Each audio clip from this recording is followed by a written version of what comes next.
Девчонки, всем привет! У нас сегодня видео с обсуждениями новинок косметики. Я очень давно не снимала, по-моему, последнее такое видео было в декабре прошлого года. Но я все-таки решила, что новинки я возьму примерно за последний месяц, и примерно в конце каждого месяца я и буду снимать подобный ролик, чтобы мы с вами обсудили, что же выпустили бренды за последние 30 дней. Я буду поглядывать вниз, потому что тут у меня закладочки в запрещенной сети. Я внизу укажу аккаунты, где смотрю бьюти-новости.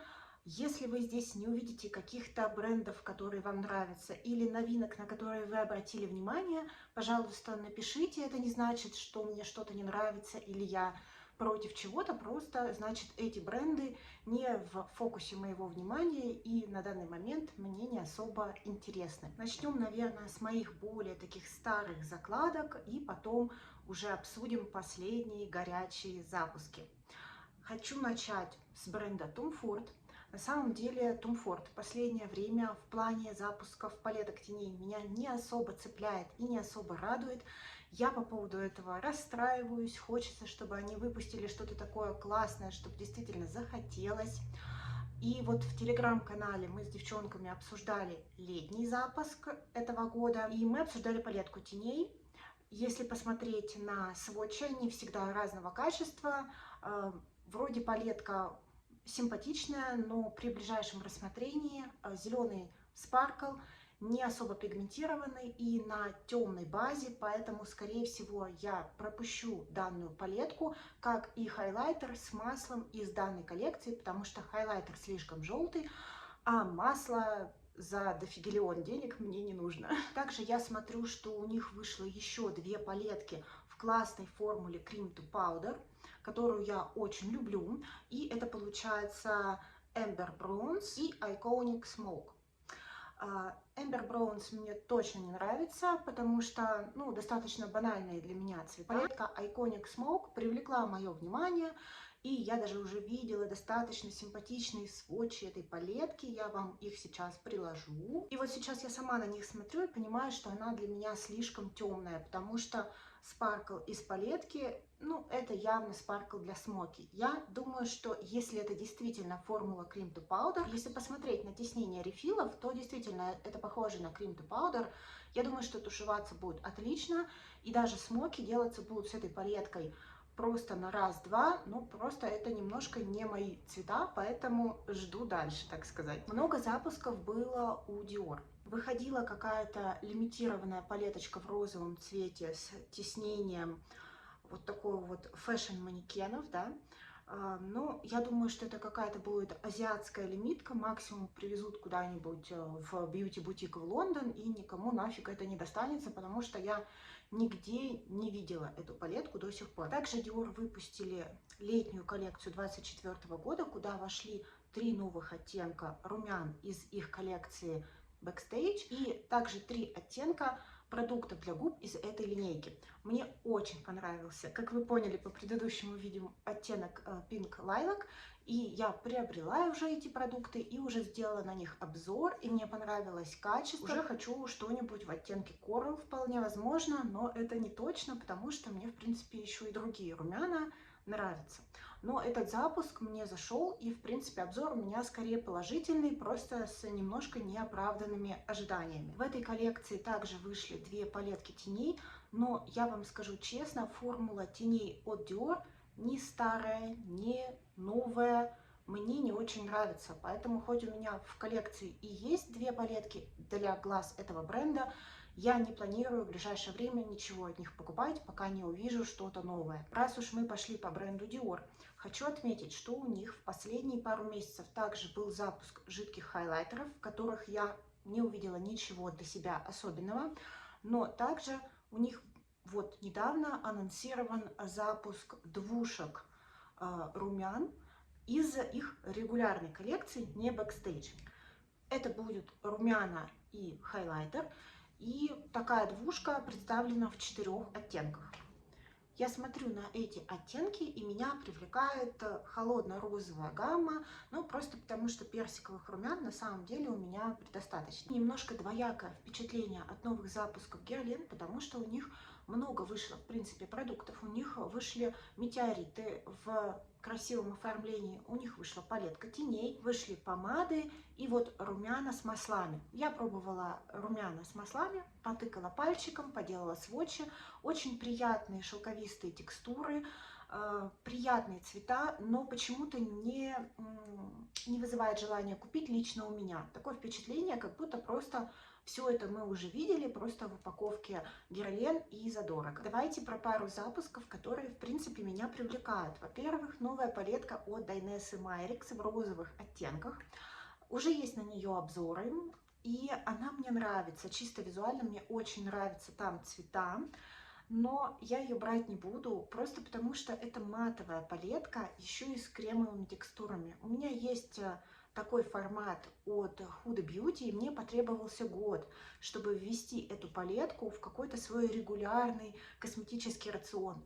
То есть я ей не пользовалась, она пролеживала, потому что полностью матовые продукты такого формата меня не особо интересуют. Визуально очень красиво, но для меня лично, для моей бьюти-рутины совершенно неприменимо. А то, что я очень хочу и вполне возможно приобрету как-нибудь, как-нибудь оленями, санями, голубиной почтой мне привезут, передадут, это румяна от Патрика Та. У него был последний запуск из 3 оттенков, и мне все 3 оттенка очень нравятся. Посмотрите, девчонки, насколько красивые летние цвета.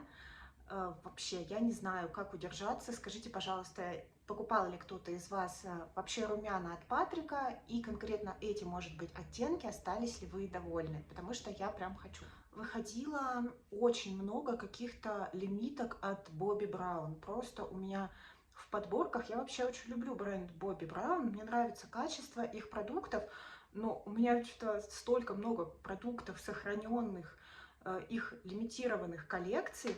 Например, вот выходила коллекция с какими-то сердечками. Что это такое? Это с дизайнером Кэрри Розентал. Ну, отлично, хорошо, красиво. Я смотрела обзорчик на эти продукты.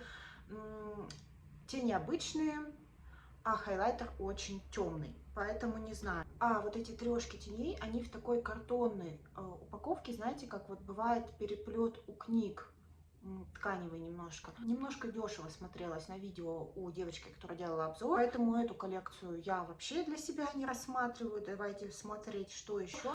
Вот коллекция выходила в таком перламутровом оформлении, там был хайлайтер, все смотрелось очень красиво. Его, я так понимаю, привезли в Россию. Уже были обзоры на эту коллекцию, и неоднозначные отзывы говорят, что хайлайтер белесый и как-то того не стоит. Поэтому тоже, не знаю, мне пока недоступно, я эту коллекцию нигде особо не видела. Также, смотрите, у Bobbi Brown вышла коллекция еще с одним дизайнером. И на сей раз это Дженни Пекхэм. Все очень красиво, но очень странно. Опять хайлайтер в оттенке Rosy Glow. У меня такой есть. Продукт кругленький для щек позиционируется еще и как продукт для губ. Соответственно, я такое не очень люблю, потому что обычно такие продукты двойного назначения плохо фиксируются на щеках и сушат губы. То есть такое сомнительное удовольствие 2 в 1. Поэтому эта коллекция тоже мимо, и я думаю, что она супер лимитированная. И вот последнее, что вышло, это анонс их летней коллекции. И если честно, по промо я сначала подумала, что это коллекция осенняя. Туда будут входить 2 палетки теней. Но тут надо смотреть будет сводчи, потому что по промо ничего не понятно. В принципе, такой формат у Bobbi Brown я люблю, давно присматриваюсь. У меня ни одной такой большой палетки с их вот однушечками нет, потому что они обычно добавляют в такие большие палеточки из лимитированных коллекций свои уже существующие цвета. Вот я присмотрюсь к цветам этих палеток. Да, также будут входить 2 оттенка продуктов для щек. Я так понимаю, что это все-таки румяна. Это, по-моему, был прошлогодний запуск, и теперь вот 2 новых оттенка в таком формате. Интересно было бы попробовать, но на самом деле бренд Bobbi Brown, он не очень-то дешевый, поэтому я не уверена, что буду что-то из этого брать, но если будет мне как-то доступно через кого-то, то я подумаю над этим. Вот у меня в закладках инди-бренд, это Ainsley Rain. У них за последний месяц были рестоки их палеток. У них переформулированная Flower Moon, у них относительно новая последняя палетка Growy Garden, и у них был ресток их самой популярной, наверное, палетки, это Cold Moon.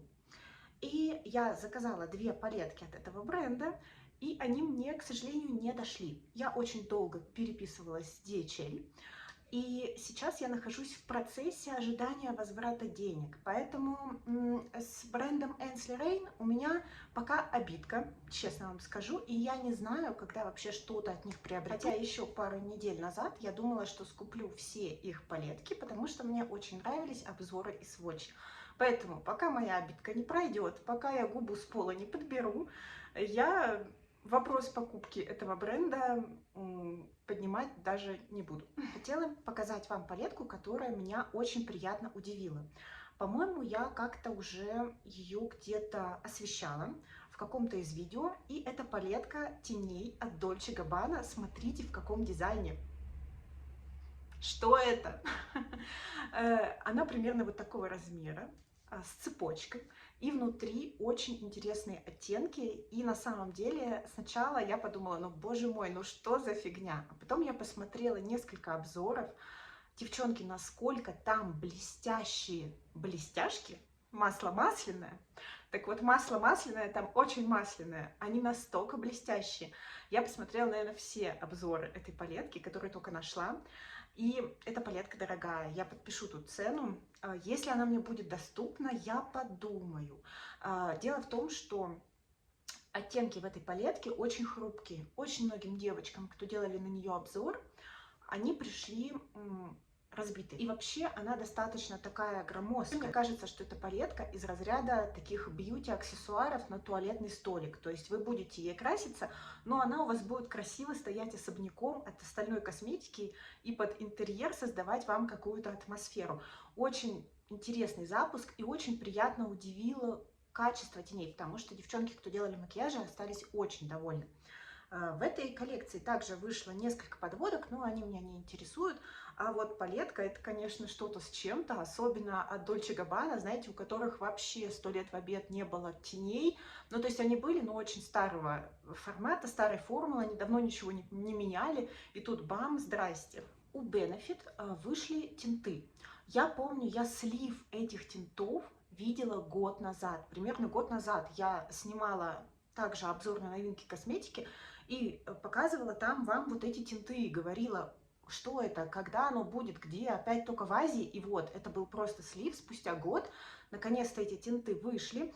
Их 2 типа, тинты глянцевые и матовые. И если честно, я глянула оттенки, и я немножко не поняла. Мне они не понравились. Мне не понравились ни губосводчи от бренда, то есть как-то все, не знаю, ни оттенки, потому что, блин, в 2024 году выпустить такую линейку тинтов, мне кажется, можно было прийти на любой корейский завод и выкупить у них шикарные сложные оттенки, потому что сейчас корейцы делают настолько широкую линейку тинтов для губ разных финишей и настолько там сложные благородные оттенки, что вот эти плоские ягодные цвета у Benefit, ну, я просто не поняла, мне кажется, этот запуск будет никаким. Видела летнюю коллекцию у Clarins, и как-то странно, вот у них, я сейчас вам прикреплю картинку, и у них вышло масла тинты, судя по всему, в обычной упаковке. В обычной упаковке их фиксатор для макияжа, он мне, кстати, нравился. И вот этот их соус-праймер стандартный, чуть-чуть они звездочек на упаковку добавили. А самое шикарное, что есть, это бронзер. Красивый, красивая упаковка. Естественно, брать только если вам нравится дизайн. Мне дизайн нравится, но звездочки — это напыление, поэтому не знаю. Только если где-то увижу на скидках, где можно будет заказать, но не из-за его каких-то характеристик потрясающих, а чисто из-за упаковки. Со мной такое бывает, для меня это нормально. Был новый запуск у Adept Cosmetics. Это была коллаборация с блогером, не помню каким, подпишу. Я эту палетку брать не буду. Мне не понравились в ней цвета. То есть мне понравилось чисто визуально, но я перебираю там цвет за цветом и понимаю, что просто я не буду ей красить, потому что матовые для меня слишком холодные и очень много таких голубоватых шиммеров, которые я не очень люблю. Но, наверное, когда выйдет какая-то особенная для меня по гамме палетка от Adept, я как-нибудь раскорячусь и ее приобрету, но пока у меня почему-то не возникает такого желания. Ну вот я смотрю сводчи, все, конечно, очень красиво. Ну, я просто понимаю, что не буду я ей краситься. То есть визуально красиво, но она будет стоять, я не буду ее использовать. Летняя коллекция от Шинтекай. И вот знаете, с Шинтекай такая интересная история. Я про них в своих бьюти-обзорах все время говорю одно и то же. Очень красиво, очень дорого, очень недоступно. Я брать не буду. И вот это действительно так. То есть очень красиво и очень бы хотелось, но слишком дорого и негде взять. Поэтому Шинтекай идет мимо. Хотя, в принципе, вот эти запеченные текстуры, и бронзеры, и румян, видно, что это очень красиво, конечно. Ну что ж. У Дайнессы Марикс... У Дайнессы Марикс вышла новая палетка. Я еще не видела на нее обзоров, но это такой прикол. Я понимаю, что это запуск к Прайду. У нас июнь месяц Прайда, и вот палетка, она так и называется, Is Love All Over, но что с рефилами? Короче, не знаю, я не очень люблю такие палетки, которые как сумасшедший дом выглядят, знаете, то есть мало того, что там рефилы все вот так вот сикось-накось, что немножко диссонанс какой-то, вносит, да, так там еще и вот эта вот чехарда из цветов. Я понимаю, почему там такие яркие цвета, это все приурочено к конкретным датам, но просто без комментариев. Я еще не видела обзора, поэтому ничего сказать не могу. Просто увидела этот дизайн и была просто в шоке, если честно. У Armani выходит новая Setting Powder, фиксирующая пудра. Вот это бы я попробовала, мне очень интересно. Шелковая текстура, закрепляет макияж, убирает излишки себума, мягко чувствуется, не сушит, дает естественное сияние, на секундочку, содержит 30% уходовых компонентов, это как в пудре сухой, ну ладно. И, кстати, указано, что у нее есть охлаждающий эффект, как у миста освежающего. На самом деле такие интересные заявочки, да, я бы с удовольствием попробовала. Для меня только не очень удобен формат рассыпчатой пудры, и у меня почему-то к ним не тянется рука, но ради таких обещаний я бы попробовала. Для меня вот этот запуск очень внезапный, это хайлайтеры от Lancome. По-моему, ничего у них особо давно такого не было, и вот сейчас и на Трендмуде они, и у меня в других аккаунтах выскакивают. Вот такие вот хайлайтеры с рефиловой розочкой. Ну, симпатично, в принципе. Не знаю, где, будут ли они где-нибудь вообще. У Tarte вышла фиксирующая пудра под глаза. Написано, что она очень мягко смотрится под глазами и дает эффект, готовый к съемке на камеру. Видимо, очень сильно фиксирует и блюрит, разглаживает. И не дает ощущения сухости и стянутости. Стоить будет $30, 10 оттенков, ну, симпатично, даже вот лавандовый оттенок есть. Я чуть в последнее время горю желанием приобрести какую-то пудру в лавандовом оттенке, но пока не определилась, какую стоит взять. Вышел новый запуск у Flower Nose, это китайский бренд люксовый. Он достаточно сейчас популярен во всем мире. И вот у них новый запуск с ангелочками. И если честно, вот из последних запусков это, наверное, единственный, который мне вообще не понравился. То есть у меня есть пара палеток от Flower Nose, и у них специфические матовые оттенки, они не пигментированные. Поэтому, когда мы видим вот такие палетки разноцветные, я не очень уверена, что это будет смотреться на глазах аккуратно, тем более в цветах пастельных. И, в принципе, мне не нравится вот этот дизайн с ангелочками. Я понимаю, что это эстетика бренда, но конкретно вот этот запуск для меня как будто бы too much. У Colourpop вышел очередной мерч, и это был коллаб с покемонами. Я не знаю, покемоны это уже было не мое, я уже была взрослая во время покемонов. Они меня не интересовали, и, в принципе, Colourpop меня в последнее время вообще не интересуют, ничего нового для себя я от них привлекательного не вижу. И та единственная палетка, которая у меня осталась с Baby Йодой, я вот недавно ей красилась, и мне не понравилось качество. То есть я поняла, что она либо испортилась, либо я просто себе напомнила качество этих шиммеров и поняла, что это вообще не мое.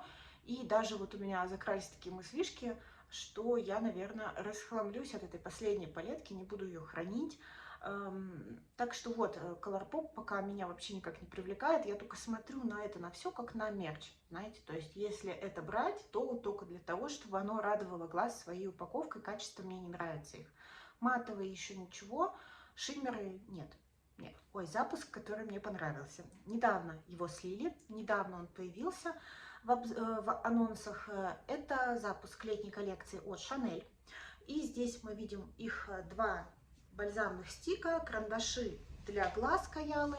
Но самое, что мне больше всего понравилось, естественно, это двушки для щек. Вообще обратили внимание, сколько сейчас продуктов для щек выпускается, и румян в большинстве своем. Это, конечно, продукт второй год уже самый, наверное, популярный. И вот конкретно меня интересует холодный оттенок. Розовый – это румяна, и рядышком розовый дуохромный хайлайтер. Я посмотрю, сколько будет стоить, скорее всего, долларов 60. Если у меня будет возможность, если мне после обзоров понравится, то вполне возможно, что я приобрету, потому что мне, в принципе, я такой человек, мне очень легко что-то продать, лимитированное, с каким-нибудь дизайном особенным, с каким-нибудь тиснением. И от Chanel меня вообще, в принципе, мало что привлекает. У меня несколько продуктов этого бренда есть. У меня была одна хотелка, которую я закрыла совсем недавно, и буду вам показывать в покупках косметики. И больше мне от них ничего особо не хочется. И вот этот запуск, и вот эта вот двушечка мне, в принципе, понравилась. И я с удовольствием обращу на нее внимание по возможности. У японского бренда Jill Stuart вышли новые румяна. Вы посмотрите, какая это прелесть. Я не знаю вообще, где этот бренд продается, но я увидела в анонсах у одного из азиатских блогеров. А этот фиолетовый оттенок, боже мой, где это взять? Очень красиво, но ничего не понятно. Также Huda совсем недавно запустила свои блаш-фильтры. Это жидкие румяна в 5 оттенках. Возможно, приобрету, чтобы попробовать, но, если честно, так особенно запуск как-то не привлек. Меня вообще, в принципе, бренд Huda не особо привлекает в последнее время. И, ну, как-то, не знаю. Я, правда, взяла от нее блеск, также покажу в покупках, но как-то, мне кажется, она подсдулась немножко. Что вы думаете вообще про Huda? Также летний запуск вышел у Fenty Beauty, и он уже доступен в продаже. Это 3 оттенка запеченных румян, 3 масла. По-моему, это новый формат, новая текстура вот в этих вот упаковочках. То есть у нее были, по-моему, максимайзеры с холодным эффектом, с горячим эффектом. Были блески с блестками глянцевые. И вот вышли масла. Мне из этого всего запуска, там, по-моему, еще есть подводки, из этого всего запуска мне нравится масло с золотистыми блесточками. Оно очень красиво смотрится на губах. А вот запеченные румяна, ну, почему-то конкретно от Fenty меня не привлекли. Вполне возможно, что у меня просто есть Rare Beauty в запеченной формуле в прекраснейшем оттенке, и мне просто, ну, не хочется почему-то Fenty. Зато, чтобы я с удовольствием попробовала, это румяна от Kosas, также новый запуск. У них 6 оттенков, насколько я понимаю. Нет, 7 оттенков. И мне нравится очень ярко-розовый оттенок и оттенок фиолетовый. Я смотрела несколько обзоров, очень красиво они смотрятся на лице. Вообще бренд Kosas это то, что у меня одно из хотелок. То есть вот что бы я прям хотела попробовать, причем именно несколько продуктов сразу, типа бронзер, румяна и пудру. У них очень красивые такие упаковочки, как конфетки, и мне вот это все как-то манит, но пока в ближайшее время, наверное, брать не буду, ну, если какой-то случай не подвернется. Также жидкие румяна вышли у Armani, вышло 6 оттенков, я смотрела уже пару обзоров. Конечно, красивые цвета, очень красиво, так легко тушуется. Потрясающе тоненькая такая формула. Ну, мне пока недоступна, но я бы какой-нибудь оттеночек один взяла. У Dolce Gabbana помимо палетки вышли еще масла и какая-то тональная основа. В тональной основе достаточно много оттенков. Указано, что эта тональная основа в формате тинта, что она очень легкая, что она увлажняет и питает кожу в течение 24 часов после нанесения. Смываем, девочки, макияж на ночь. Придает здоровое сияние и блюрит. Ну что ж, прикольно, наверное. У меня очень много появилось кушанов в коллекции за последнее время, и мне сейчас пока достаточно тональных основ, поэтому тональные основы меня не привлекают. Масла выглядят симпатично, но, скорее всего, стоят дорого, ну, $40, мне кажется, за масло. Ну, для Dolce Gabbana нормально, но я дорогое масло для губ пока брать не хочу. Вышли новые румяна от NYX. И на самом деле до этого у них также вышли и бронзеры в подобных упаковках, в подобной формуле из этой серии Buttermelt. И мне очень хочется попробовать, потому что, ну, TikTok делает свое дело. Я смотрела на них обзоры, у них очень интересная текстура. Они выглядят как будто кремовые, ощущаются как кремовые. На сводче финиш такой подсвечивающий, очень приятный, но это пудровые продукты. Они очень пигментированные, как бронзеры, так и румяна. И я очень хочу попробовать. Мне нравятся оттенки, но существует одно но. Меня бесит эта упаковка. Я не знаю, я не могу принять решение, потому что она очень толстая, неэргономичная, смотрится дешево как-то. И вот я не знаю, хочется попробовать формулу, но непонятно. Я очень сильно привязана к упаковкам продуктов, к их внешнему виду, и даже если формула хороша, но меня, предположим, бесит исполнение дизайнерское, у меня не будет тянуться рука к продукту, поэтому я так заранее себя останавливаю, чтобы, ну, не покупать то, чем я не буду пользоваться. Вышли новые румяна у Пилуи, и это такой странный формат. Ну, у Пилуи на самом деле много продуктов с таким странным исполнением. Она всегда пробует что-то новое, это на самом деле неплохо. Мне нравятся оттенки. Как обычно, у Пилуи очень пигментированные продукты. Но тут странное очень все-таки исполнение из-за того, что это сухие рассыпчатые румяна с вот такой вот пуховочкой. Ну, не знаю. Я все мечтаю в какой-нибудь год заказать себе адвент-календарь от Пилуи, потому что у нее все время шикарнейшее исполнение этих календарей. И, может быть, в этом году срастется, и наверняка там будет что-то подобное, поэтому отдельно я за брендом Пилуи охотиться не буду. Вышел анонс запуска летнего от Hourglass, там будут и четверки для лица, и вот две палетки для лица, шестерки большие. Я люблю Hourglass, на самом деле, мне нравятся их продукты. У меня есть палетка, и каждый раз, когда я пользуюсь, она мне очень нравится. Приятные текстуры, хорошо на мне сидят. Но каждый раз, когда я смотрю на их запуски, мне такое впечатление, что у меня это уже есть. Ну, то есть вот у них как-то так идет презентация продуктов, что ты не видишь какой-то особой разницы в цветах. То есть я понимаю, если бы у них выходило что-то с какими-то интересными оттенками румян или хайлайтеров, но у них же примерно все одно и то же. Поэтому мне их запуски не особо интересуют. Выходил новый запуск от Auden's Eye. Новые у них однушки. Выглядит красиво. Тут и мультихромы, и дуохромы. Сводчи замечательные, однушки не беру. Пока не уменьшу количество своих однушек, пока не уйдут у меня из коллекции Берновича, а у них все равно есть какой-то срок годности, скорее всего, я понимаю, что в следующем году от них надо будет уже избавляться, потому что они, откровенно говоря, подсыхают и начинают портиться. Вот пока у меня не убавится однушек, я не хочу набирать новые к себе. У Paco Rabanne вышли бальзамчики. Я вообще люблю бренд Paco Rabanne, люблю их эстетику.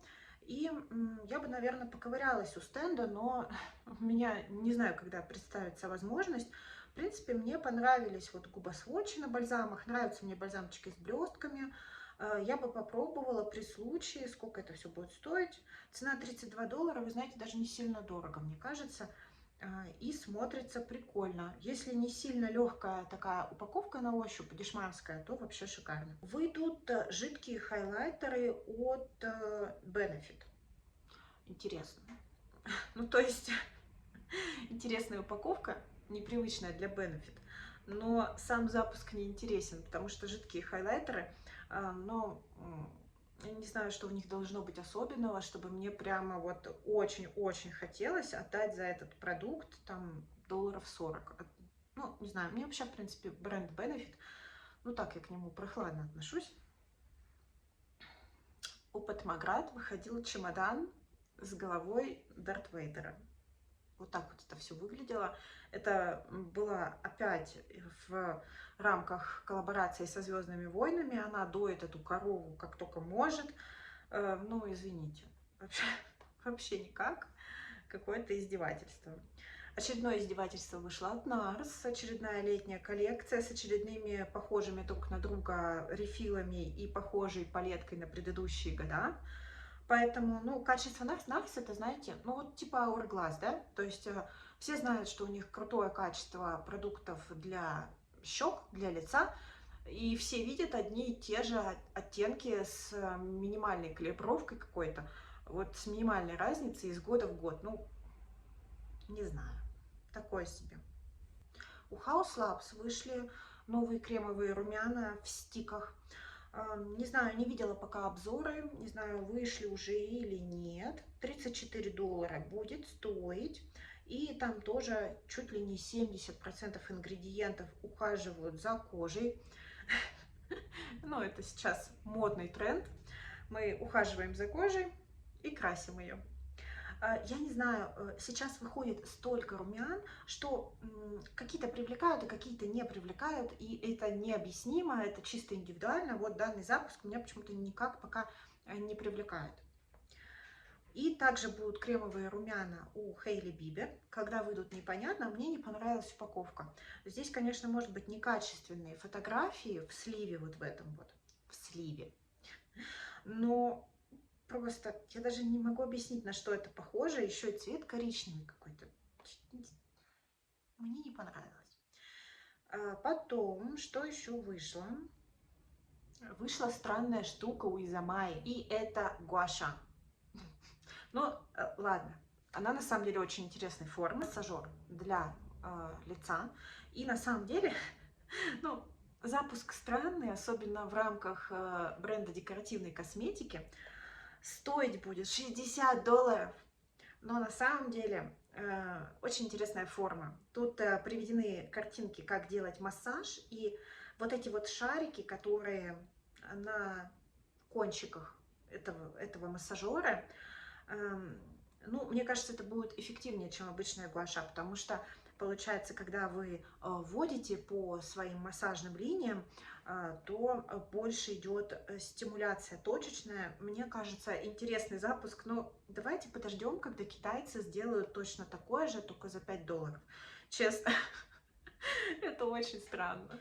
Кстати, у Ensleigh Rein, когда я делала как раз заказ, на следующий день у них вышла палетка, и я так понимаю, что это реформулированная их палетка, старый запуск Cosmic Dreamer, и мне вообще не понравилась. Она какая-то всеподрядская, разноцветная, и половина оттенков опять для меня неприменимы в жизни. И одновременно еще и слишком темные. Поэтому и вообще мне не понравилась ни форма самой палетки, что она не вытянутая, а какая-то квадратная. Мне кажется, что если вы реформулируете и делаете какую-то унифицированную формулу во всех своих палетках, ну сделайте вы и единую какую-то форму, чтобы коллекционеры и поклонники вашего бренда, да, чтобы им было эстетично и приятно хранить коллекцию ваших теней. А тут какой-то квадрат, да, и еще и зеркало в форме звездочки. Ну, короче.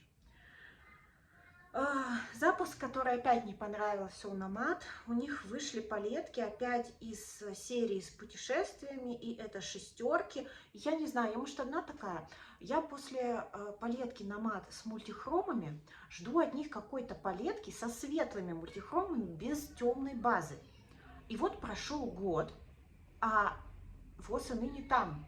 Ребят, ну Вы уж раз начали делать мультихромы, так продолжайте. Я так хочу что-нибудь попробовать от Nomad. Мне честно нравится эстетика бренда. У них вот выходила еще до этого палетка, посвященная Ирландии. У меня к Ирландии вообще очень такие чувства особенные.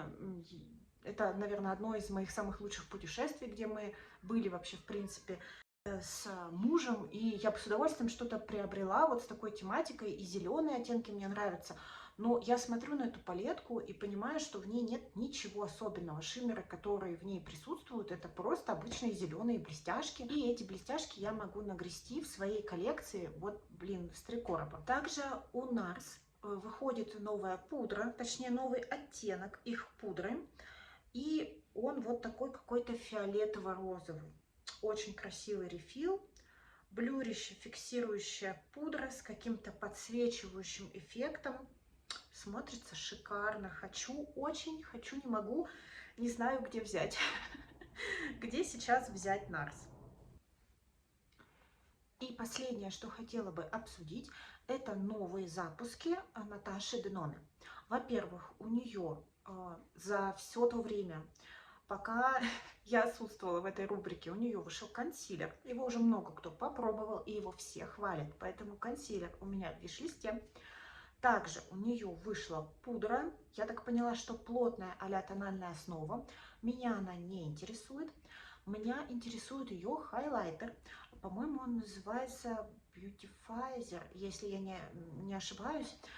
Вот его я очень хочу. Если будет доступен, возьму. Мне очень понравилась идея, что его можно наносить как основу под макияж, как базу подсвечивающую. Все-таки сейчас лето, и вот эта вот вся тема полупрозрачных макияжей, жидких текстур, каких-то супер таких глоуи финишей, да, это очень актуально. И если вам такое идет, мне кажется, я вот смотрела обзоры и то, что Наташа делала на своих моделях с этим бьютифайзером, это очень прикольно. Я бы попробовала. Ну и в принципе я так поняла, что этот продукт, он как хайлайтер сам по себе неплох по прямому назначению. Вот, поэтому вот этот вот хайлайтер я обязательно хочу, тоже когда-нибудь я его приобрету, мне очень хочется попробовать. И последнее, что хочется обсудить, это палетка Golden, которая официально еще у Наташи не объявлена. Если на момент монтажа она уже официально представит сводчи, то я обязательно прикреплю сюда изображение. Это я бы назвала запуск реформулированной палетки Gold. Более плоская цветовая гамма, все крутится вокруг золота. Нам опять дают 100-500 оттенков одной цветовой гаммы, как вот в последнее время мы и наблюдаем. И, ну, это надо, видимо, просто принять. Матовые у Наташи Деноне мне нравятся. Мне не очень легко с ними работать. Не самая легкая формула, но они работают хорошо на мне. И мне нравятся последние формулы ее блестяшек. Поэтому хоть у меня и 100-500 оттенков золота, я в телеграм-канал прилагала все эти сводчи просто золото, которое есть у меня в коллекции, мне кажется, что все-таки я ее возьму. Мне кажется, что все-таки маркетинг сделает свое дело, и после промо, скорее всего, я постараюсь ее приобрести. В крайнем случае я приобрету ее на распродажу в Черную пятницу. Это были последние запуски, которые меня заинтересовали. Я приложу сюда виш-лист, то, что я планирую так или иначе в этом году как-то приобретать. Девчонки, давайте обсуждать, что вам из последнего нравится, что вы уже пробовали, что я пропустила, по-вашему.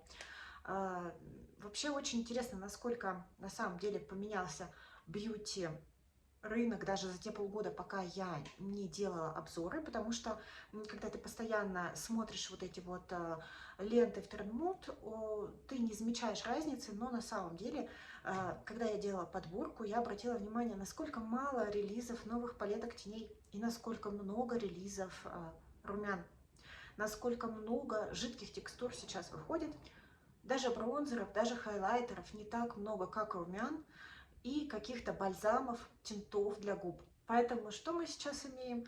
Нам продают легкие полупрозрачные текстуры, светящиеся, которые легко нанести с акцентом на щеки и на губы. Как вам вообще такие тренды? Остыли ли вы к палеткам теней?